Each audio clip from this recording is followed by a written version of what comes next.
அகிலத்தை ஆளுகின்ற அகிலாண்ட கோடி பிரம்மாண்ட நாயகி 14 ஆதிபராசக்தி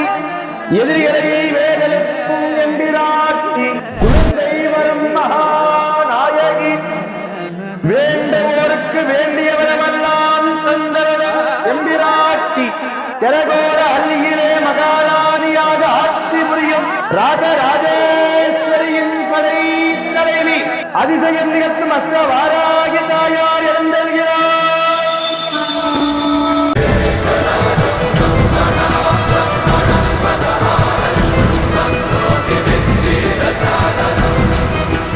ஆடல் அரசனாடு விரியும் மின்னல் உறையுதே கங்கை தலையில் சூட எரியும் சினமும் கரையுதே தோன்றும் யாவுமே அழியும் என்றனை